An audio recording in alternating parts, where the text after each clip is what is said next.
લક્ષ્ય ન્યૂઝ, એક નજર, એક લક્ષ્ય. હાથીગઢ ગામે છેલ્લા 10 દિવસથી અન્ન જળ ત્યાગ કરી બેઠેલા મહિલાએ આખરે અનશન તોડ્યું. પાટીદાર સમાજના મહિલા અગ્રણી જિગીશાબેન પટેલ દોડી આવ્યા હાથીગઢ. ત્યારે જિગીશાબેન પટેલે પીડિત મહિલાને પાણી અને બિસ્કિટ ખવડાવી અનશન તોડાવ્યા.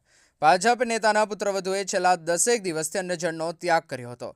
ન્યાય નહીં મળે ત્યાં સુધી સસરાના ઘર બહાર રહેવાની પીડિત મહિલાની જીદ હતી.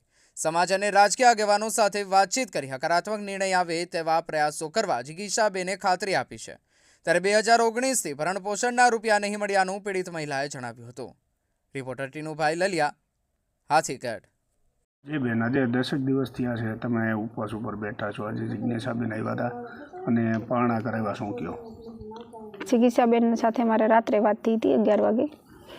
બેને એવું કીધું, હું ને સમાજ તમારે હારે છે, તમને ન્યાય અપાવશું, તમારી ન્યાયની લડાઈમાં અમે હારે છીએ. અને હું કાલે આવું અને સવારમાં પણ કોલ આવ્યો કે બેન હું આવું છું, મારા હાથે પારણા કરવા પડશે, અમે તમારે હારે, પછી તમે ત્યાં બેસજો.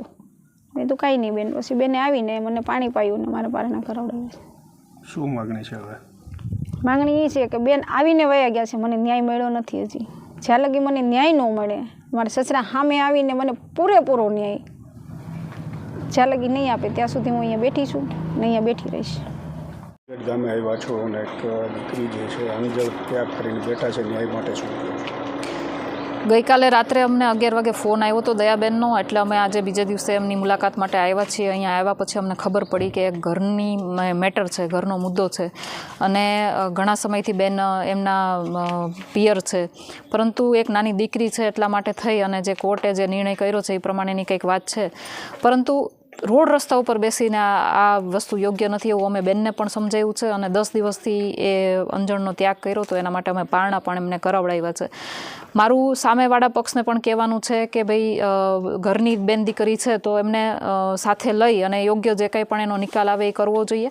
અને સામાજિક આગેવાનોને પણ કહું છું કે જેટલું બને એટલું જલ્દી આ મામલાને યોગ્ય રીતે થાળે પડે એવી રીતનું એક પ્રયત્ન પણ કરવો જોઈએ અને સુખદ અંત આનો લઈ આવવો જોઈએ.